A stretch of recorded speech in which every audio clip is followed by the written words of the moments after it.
Pemirsa PKS TV, saat ini saya bersama dengan Bapak Fikri Fakih dari DPR RI, Wakil Ketua dari Komisi 10. Pak Fikri Fakih, terkait dengan kondisi di Wamena itu banyak pengungsi dan juga anak-anak yang menjadi korban. Bagaimana sikap dari Bapak atau dari mewakili DPR RI untuk pemerintah? Jadi Papua dan Papua Barat ini kan kita tahu kalau mitra Komisi 10 ini satu pariwisata, dua pendidikan yang sangat terkait. Kemudian juga ada 2020 itu mau ada PON di Papua juga. Saya kira ada tiga hal yang mesti diperhatikan oleh pemerintah. Satu, persiapan PON 2020 di Papua. Sungguh pun mungkin peristiwa yang di Wamena segala macam tentu tidak di Jayapura, tetapi tetap tentu Papua saling berkait dan kita tahu bahwa kekisruhan, masalah problematika sosial sekarang ini tentu bersama mereka. Nah oleh karenanya saya kira yang pertama ini karena agenda nasional PON 2020 dipastikan bahwa di sana mesti secara keamanan, secara security, jangan sampai ada atlet-atlet ke sana kemudian ada masalah secara keamanan. Itu yang pertama. Kemudian yang kedua, pariwisata. Pariwisata itu kan Papua Barat, ada Raja Ampat dan seterusnya dan seterusnya. Kita juga menjual Danau Sentani dan seterusnya sampai ke Italia, sampai kemana. Mengejar target Wisman sampai 20 juta di 2019 itu kan ternyata tidak terpenuhi. Lah, ketika ada problematika sosial seperti sekarang ini, tentu Kementerian Pariwisata tidak boleh kemudian diam. Dia harus juga ikut bersama dengan yang lain, berkoordinasi untuk kemudian tetap melestarikan destinasi wisata dan kemudian untuk mengundang masyarakat baik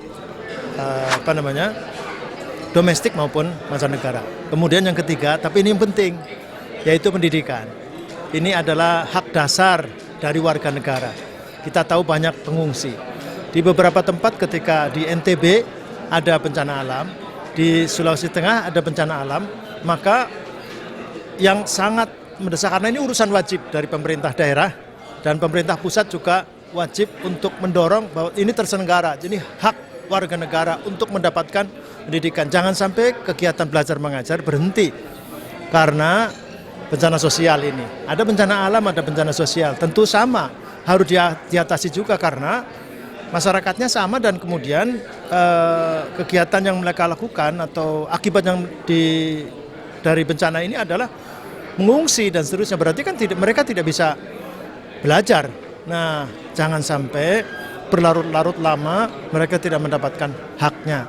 Oleh karenanya, kalau di NTB bisa dilakukan, kalau di Sulawesi Selatan, di Sulawesi Tengah bisa juga dilakukan, meskipun akhirnya jarak jauh, tetapi ini juga harus dilakukan. Dengan terpaksa kita kemudian didorong untuk melirik e-learning.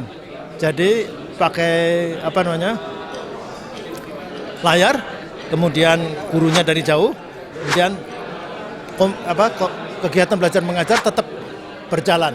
Jadi itu yang dilakukan di NTB, itu yang dilakukan di Sulawesi Tengah dan sekarang juga harus dilakukan. Jangan kemudian nunggu seperti kemarin ketika di NTB ada kegagapan sehingga Kementerian Pendidikan Kebudayaan itu menunggu padahal butuhnya ribuan tenda yang dikirim cuma puluhan tenda, hanya 20 padahal 1.000 lebih yang dibutuhkan tenda untuk belajar mengajar. Jangan dipaksakan.